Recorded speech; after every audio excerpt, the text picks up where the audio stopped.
Nah, negara ini kalau pakai cara berpikir secara ideal, mestinya bukan badan usaha milik negara, Oh, tetapi badan usaha milik rakyat. BUMR. Nah, begitu. Ngonten, ngobrolin tema nasional. Assalamualaikum warahmatullahi wabarakatuh. Pemirsa National News, berjumpa lagi kita dalam program Ngonten, ngomongin tema nasional. Beberapa hari terakhir kita eh, diperhadapkan dengan satu informasi tentang dilakukannya pemutusan hubungan kerja terhadap 1.300 pekerja Goto atau merupakan perusahaan gabungan antara Gojek dan Tokopedia yang bernaung di bawah PT Goto Gojek Tokopedia. Ini satu fenomena yang menarik dan cukup mengagetkan sebetulnya, di mana kemudian Goto yang disebut-sebut sebagai perusahaan digital Dekakon yang valuasinya sudah dianggap lebih 1 triliun ya barangkali, itu kemudian tiba-tiba dilaporkan melakukan pemberhentian sebanyak 1.300 pekerjanya. Ini ada apa sebetulnya dan bagaimana kemudian dampak kondisi ini, realitas ini, dan bagaimana kita membaca pola ini? Saya saat ini telah terhubung dengan kolega saya, analis National News, Bung Imam Nawawi. Assalamualaikum Bung Imam. Waalaikumsalam warahmatullahi wabarakatuh. Ya, sehat Bung ya? Alhamdulillah. Alhamdulillah, sehat dan Alhamdulillah. bersemangat. Iya Bung, ini akhir-akhir ini di tengah kesyukuran kita dengan berbagai karunia Tuhan Yang Maha Esa, kita mendengar kabar ada peristiwa yang mengagetkan di mana perusahaan besar, ya bisa dikatakan industri, apa raksasa industri di Indonesia, memberhentikan ribuan karyawannya. Apa yang Anda lihat di sana Bung? Ya, ini satu fenomena yang sebenarnya tidak pernah dibayangkan oleh siapapun, terutama ketika pandemi itu justru menjadi sebuah momentum di mana e-commerce, kemudian juga turunannya adalah delivery, ya Hmm. seperti Gojek waktu itu mengalami peningkatan luar biasa. Beberapa majalah marketing juga memberikan sebuah apresiasi besar bagaimana di tengah pandemi sektor e-commerce ini atau ekonomi digital ini kita sebut begitu ya, itu memang menjadi ceruk yang paling mendapatkan keuntungan selain Hmm. daripada provider ya, penyedia jasa internet ya, dan seterusnya yang kaitannya dengan onlinean itu. Oleh karena itu masyarakat melihat bahwa potensi terbesar ke depan itu dunia digital Hmm. gitu. Dan karena itu muncullah startup-startup itu ya yang kemudian menjadi sebuah diskursus di tengah-tengah kehidupan masyarakat kaitan tentang bagaimana kaum muda harus melek digital gitu ya, menjadikan dunia digital ini sebagai sebuah andalan di dalam membangun ya kehidupan masa depan dan Hmm. seterusnya. Nah, tiba-tiba setelah pandemi hampir katakanlah usai, justru hantaman ekonominya menjadi tidak bisa dibendung oleh kekuatan raksasa digital sekalipun. Ya, kita harus sebut begitu karena ini memang dari sisi investasi bukan angka miliaran, ini sudah triliunan. Hmm. Bahkan yang menarik itu adalah ada investasi dari Telkom atau Telkomsel begitu, yang nilainya juga mencapai puluhan triliun. Hmm. Dan hari ini menjadi kita kita lihat bersama bahwa ternyata sekelas Goto itu pun harus mengakui bahwa kekuatan dari dunia digital tidak sepenuhnya seperti yang dibayangkan banyak pihak. Dan pemecatan atau pemutusan hubungan kerja 1.300 karyawan yang dilakukan oleh Goto itu merupakan satu indikasi kuat bahwa dunia digital memang tidak apa ya, ibarat benteng itu bukan bukan tempat yang aman sepenuhnya Hmm. begitu. Kalau kita mau pakai istilah di dalam Al-Quran itu ada surat di dalam Al-Quran surat Al-Ankabut ya, surat laba-laba yang Hmm. dimana di sana dijelaskan bahwa kalau ada rumah yang paling lemah yaitulah rumah laba-laba itu. Hmm. Artinya jaringan internet ini jangankan ada faktor ekonomi ya. Kalau Hmm. misalnya listrik mati saja, Ya, ya. sinyal tersendat, itu transaksi gagal itu ya. Kemungkinan gagal. Sementara saldo masuk gitu. Saldo berkurang dan seterusnya. Ya, Nah itu ya. yang Dan itu menjadi sangat sebuah terasa, Bung, ketika apa listrik mati hanya sebentar saja itu luar biasa pengaruhnya itu. ya Artinya benar sangat laba-laba yang terasa. tadi Anda tamsilkan sangat nyata sekali. Betul. Jadi prinsipnya kita bisa ambil satu kesimpulan bahwa dunia digital ini tetap bisa kita andalkan dalam Hmm. proporsinya, tapi di sisi yang lain kita tahu bahwa berusaha di dunia digital, apalagi untuk pada level tinggi, itu butuh investasi yang sangat luar biasa, ya, triliunan rupiah. Bayangkan kalau misalnya seorang anak muda dia ingin mengelola 10 hektar 10 hektar sawah gitu ya, misalnya tanam padi ya tentu dia tidak butuh sampai 1 miliar kan begitu. Sedangkan 1 miliar untuk investasi di eh, bisnis digital itu tidak menjawab apapun ya. Ya, Artinya itu modal yang sangat kecil seperti itu. Nah, artinya kita harus mulai melihat bahwa anak muda Indonesia jangan lupakan alam kita, tetap hidupkan dunia nyata dengan gairah bisnis, perdagangan, pertanian yang menjadikan kita semua lebih produktif seperti itu. ya, Nah, data ini memang tidak sekedar di Indonesia, Amerika pun begitu. ya. Facebook ya, Meta ya kalau sekarang Meta, namanya, ha? induknya itu mem-PHK 11.000 karyawannya itu adalah 13% dari total karyawan Meta. Kemudian Twitter juga 3.500 juga dirumahkan begitu ya. Kemudian Amazon juga sama, Microsoft juga sama. Bahkan di Mhm. Indonesia baru-baru ya Jawa Tengah dan Jawa Barat itu puluhan Hmm. ribu juga dihantam oleh PHK. Jadi Ya, ini fenomena ekonomi yang anak muda harus ngeh untuk bisa melihat dan mempersiapkan diri bagaimana ketika misalnya apa yang disebut resesi 2023 gelap itu bisa kita antisipasi. iya. Seperti itu. Artinya sektor padat karya yang memang mengutamakan tenaga manusia tidak bisa dinafikan sesuatu yang memang tidak bisa dielakkan peranan utamanya. Di sisi yang lain, data BPS misalnya menyebutkan bahwa apa namanya pertumbuhan penduduk rakyat kita di Indonesia ini sampai pada tahun 2035 disebutkan akan mencapai 305,6 juta dan 70% merupakan usia produktif. Nah, dampak dari pemecatan PHK dengan sejumlah ribuan karyawan tadi ini kan dampaknya berarti ke anak-anak muda, ke kaum-kaum Mhm. muda. Uh, Bagaimana Anda melihat realitas ini? Betapa kemudian yang terdampak umumnya dari kemudian terjadinya PHK ini adalah anak-anak muda. Ya, ini secara serius memang pemerintah yang lebih punya kepentingan besar untuk Hmm. mengatasi masalah tersebut. Terlebih kalau kita ingat tentang narasi bonus demografi. Apa yang bisa kita harapkan dari bonus demografi kalau jumlah 305 juta itu ternyata mereka kurang gizi misalnya, Hmm. kemudian tidak mendapat layanan kesehatan dan pendidikan dan seterusnya. Ini tentu akan berdampak pada kualitas anak-anak Indonesia.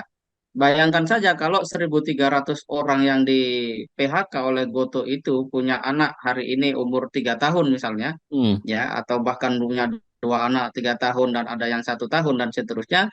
Kemudian ini diprediksi sampai awal 2023 pemutusan hubungan kerja itu kalau dia di tingkat global akan terus terjadi. Itu berarti akan ada kekurangan makanan, ya, atau kalau bahasa di dalam dunia filantropi akan terjadi kemiskinan ekstrim, di mana Hmm. orang nanti akan kesulitan secara ekonomi secara sangat serius. Jadi kalau orang berbicara kita besok makan di mana, ini orang-orang yang masuk dalam garis kemiskinan ekstrim ini, kita besok makan apa? Dan kita Hmm. nanti akan menemukan banyak cerita-cerita yang memilukan hati, memprihatinkan hati. Karena seperti awal pandemi dulu, saya pernah bertemu dengan seorang Gojek yang dia masuk ke warung makan, dia bisa bayar makan siang di warung itu, Hmm. tapi dia tidak tega untuk bisa membeli makanan di situ karena pada saat dia makan, istri Hmm. dan anaknya tidak makan dan kalau dia pakai hasil yang baru dia peroleh untuk Hmm. makan, Hmm. maka dia pulang tidak membawa apapun. Nah, ini Hmm. akan menjadi beban psikologis yang sangat besar. Nah, dalam konteks ini maka pemerintah memang harus betul-betul kembali kepada spirit ekonomi Indonesia secara konstitusional, di mana seluruh hak masyarakat ini memang diberikan kesejahteraan, ya, keadilan sosial, ya, bagi masyarakat Indonesia, seluruh bangsa Indonesia. Ini harus menjadi sebuah perhatian bagi pemerintah. Pertanyaannya, bagaimana caranya gitu?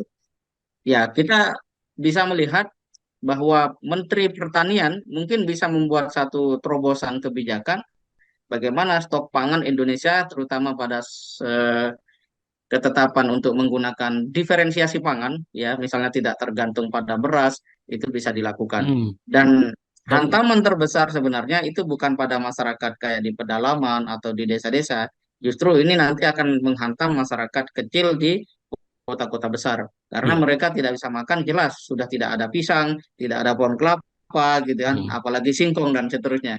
Rumah-rumah di kota-kota besar relatif tidak memberikan ruang untuk orang bisa berkreativitas pada lahan pertanian, ya, apalagi sampai punya tanaman yang bisa menjadi alternatif pangan bagi masyarakat itu sendiri.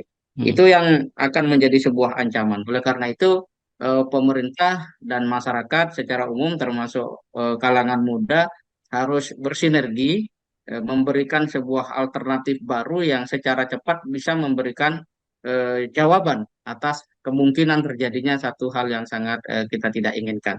Hmm. Nah, kalau kemudian sektor padat karya ini betul-betul dihilangkan, kemudian diganti dengan robot dan seterusnya, ya saya pikir pemerintah mau kemana arahnya, gitu ya.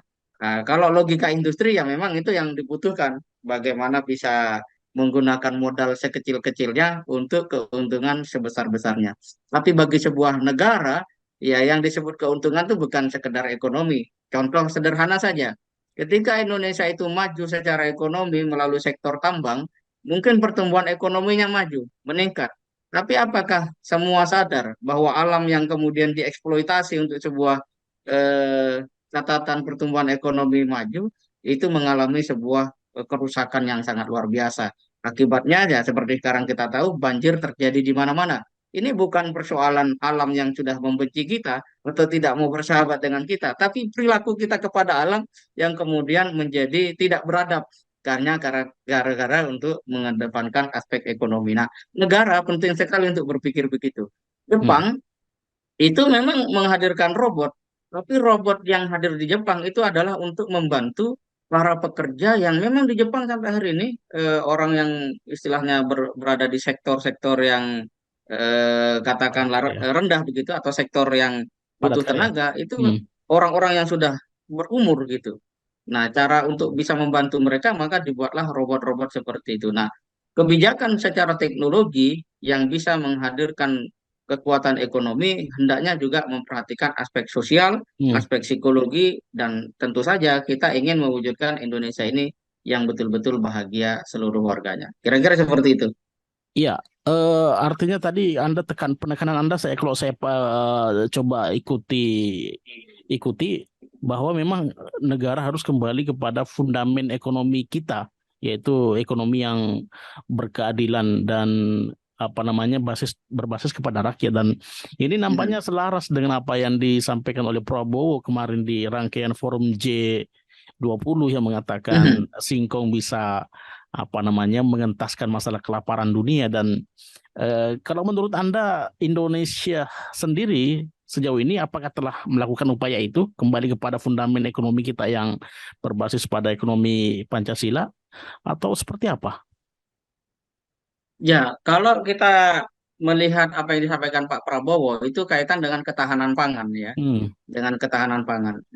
Indonesia ini memang punya banyak sekali variasi makanan yang dia bisa menjadi alternatif untuk menyelamatkan nyawa manusia dari sektor pangan. Maksudnya Hmm. jangan sampai ada orang meninggal gara-gara tidak makan gitu. Ya. Bahkan pernah dulu ada kabar bahwa tempe pun itu bisa menjadi alternatif penyelamat pangan Hmm. dunia gitu ya. Karena pertama mudah diciptakan, kemudian mudah untuk diolah dan tinggal apalah yang menjadi makanan utamanya gitu.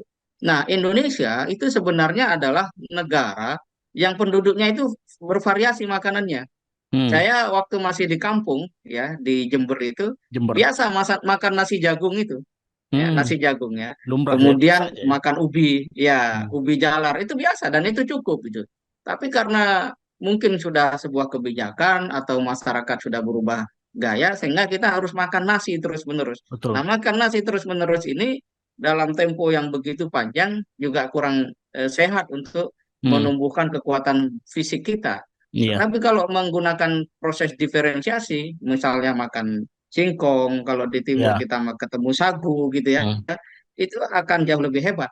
Kalau di Nah, kampung sekarang kan saya, kalau kita kita ambil logika sederhana saja, apa yang membuat orang di Maluku dulu kuat badannya, termasuk hmm. orang Papua kuat badannya, bukan mereka makan nasi, sagu, ya. Berarti itu energi energi mereka itu sagu. Bahkan kalau ada apa sempat saya baca sebuah buku, ada narasi yang cukup menarik, tapi ini apa kayak kayak apa ya, kayak bercanda, tapi ini menarik dan nyata. Semua presiden kita pernah makan singkong. Wah, itu kan ya jelas. Hmm. Mulai dari Bung Karno, Pak Soeharto, bahkan mungkin SBY waktu kecilnya pasti pernah makan singkong. Entah singkong rebus ataupun singkong bakar gitu kan. Nah ini harusnya menjadi sebuah Ya. apa namanya eh, fakta yang disadari oleh pemerintah untuk kemudian dikonstruk menjadi sebuah model makanan pokok alternatif. Ya, yang Hmm. pertama menyehatkan, yang kedua ini bisa diekspor ke seluruh dunia. Faktanya sekarang anak-anak muda kalau berangkat ke kafe gitu kan, kadang juga yang dipesan ya singkong goyang kan, singkong goyang, singkong goreng gitu ya, ya singkong goreng, ada kejunya dan seterusnya. Nah Ah, ini memang tinggal kreativitas ya, iya. tinggal kreativitas sehingga kita nggak makan atau tergantung pada berat. Nah Hmm. kaitan dengan ekonomi, memang kita harus menerapkan ekonomi kerakyatan. Nah, negara ini kalau pakai cara berpikir secara ideal, mestinya bukan badan usaha milik negara, Oh, tetapi badan usaha milik rakyat. BUMR. Nah, begitu. Ya, BUMN. Jadi, Ya, ya. jadi bahan usaha milik rakyat. Dengan cara Hmm. begitu, maka BUMN ini nggak menjadi ATM orang-orang yang kurang, ya kurang peka lah terhadap kebutuhan rakyat Ya, gitu ya, ya. ya. Nah, kenapa BUMN ini cenderung rugi, rugi terus dan seterusnya? Karena memang itu tidak diperuntukkan kepada Hmm. rakyat Ya, ya, dalam ya. pengertian secara total gitu ya. Ya. Orang justru melihat masuk ke BUMN itu untuk Ada bahasa berbisnis dengan rakyat tuh. BUMN berbisnis. nah berbisnis dengan rakyat betul. Ah, harusnya rakyat yang dapat keuntungan itu. Hmm. Ya, jadi misalnya dividen PT Telkom dalam 1 tahun misalnya untungnya 10 triliun. Ya Hmm. bagaimana 10 triliun itu jadi apa namanya dana untuk kesehatan rakyat misalnya. Hmm. Nah, kalau misalnya dari Telkom 10 triliun, dari katakanlah 10 triliun semua gitu ya, Hmm. BUMN besar. Itu kalau ada 10 kan sudah 100 triliun. Ya. Ya kan? Kalau ada 100 BUMN termasuk anak usahanya kan berarti Hmm. sudah 1000 triliun. Dan Artinya itu iuran-iuran diperkirakan kesehatan pun untungnya sebetulnya bisa ditiadakan dengan adanya apa namanya pola-pola apa namanya subsidi itu ya. iya, itu bisa. Hmm.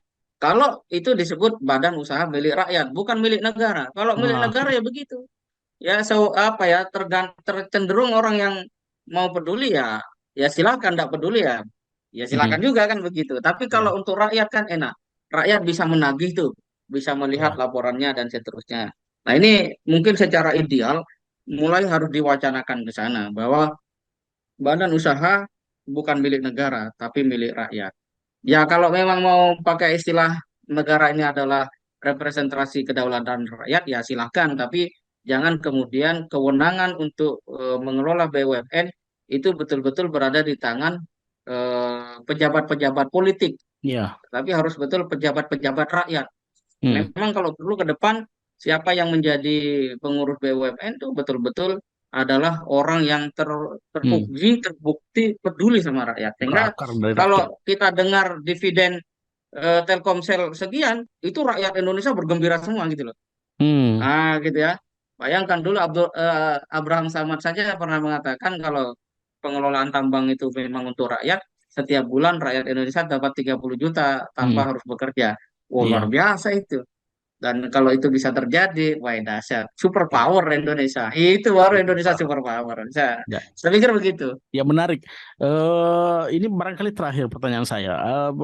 Kalau kita tarik kemudian tadi fenomena merebaknya pemutusan kerja di industri digital, berarti sebetulnya solusinya bisa disolusikan dengan tadi bagaimana kemudian masyarakat kembali kepada fundamen ekonomi kita, dan kemudian ada kesadaran dari pemerintah untuk kemudian mengembalikan apa namanya kesejahteraan itu sepenuhnya untuk rakyat. Eh, Bagaimana pola ini kemudian kalau Anda lihat dikaitkan dengan kondisi ya hari ini, dan termasuk barangkali juga visi Indonesia ke depan. Apakah ini mungkin terwujud? Ya, memang kalau kita perhatikan secara menyeluruh, eh, ambruknya ya, dalam tanda kutip ya, ekonomi digital ini bukan sebatas memang dunia digital itu semata-mata lemah karena dirinya, Hmm, tapi memang ada aspek lainnya, ada aspek lain. Kalau menurut salah satu direktur yang ada di Amerika itu seperti laporan Koran Tempo, itu karena ada kenaikan suku bunga, gitu ya. hmm, Kemudian permintaan yang mulai redup, jadi ada semacam kejenuhan orang main di ada media kejenuhan sosial. ya. Ya, kejenuhan. Mark Zuckerberg itu juga mengatakan keluhannya bahwa sekarang secara makro ya kekuatan ekonomi itu menurun dan pada akhirnya pendapatan Facebook juga turun, dan itu kata Zuckerberg juga karena adalah permintaan iklan yang turun dan persaingan yang semakin ketat. Hmm, Ya, hadirnya TikTok itu oleh Zuckerberg juga disadari sebagai sebuah kompetitor yang menggerus ya hmm. pasar-pasar mereka. Jadi dunia digital ini memang bertemu dengan situasi yang mereka harus mampu berinovasi cepat, Hmm, bergerak cepat pada saat yang sama. Semua kecepatan itu harus dirasakan dan bisa dibuktikan oleh konsumen. hmm, Begitu konsumen merasa bahwa promise yang disampaikan oleh Dedek nanti bro.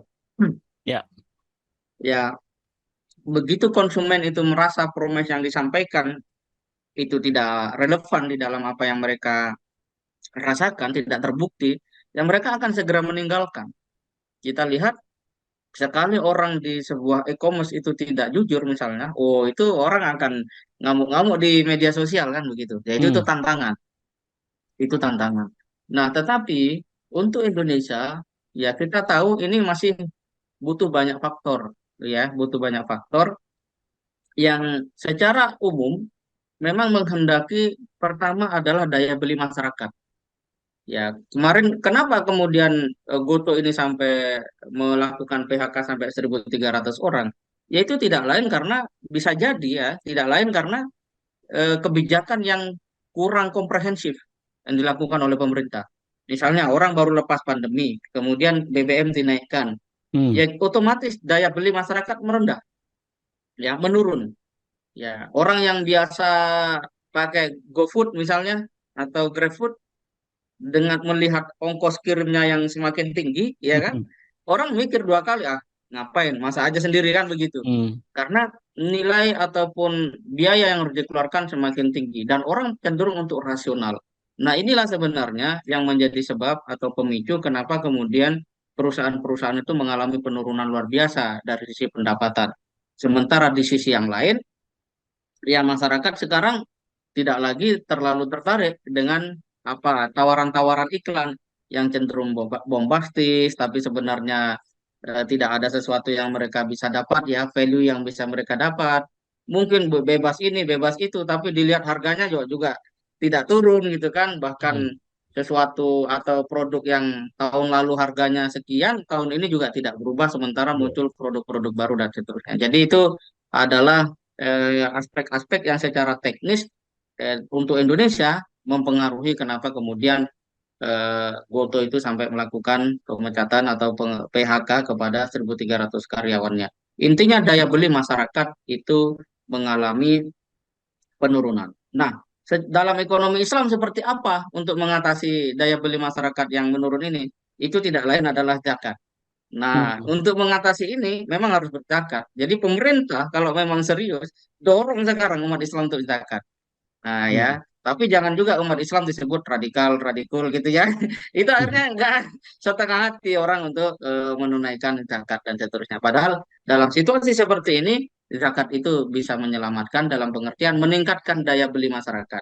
Jadi dengan zakat itu orang bisa beli beras, begitu ya. Dengan zakat itu orang bisa sekolah, Dan Hmm. itu berarti selamat masa depannya, dan dengan zakat itu orang bisa tetap bertahan hidup dari ancaman kemiskinan ekstrim itu.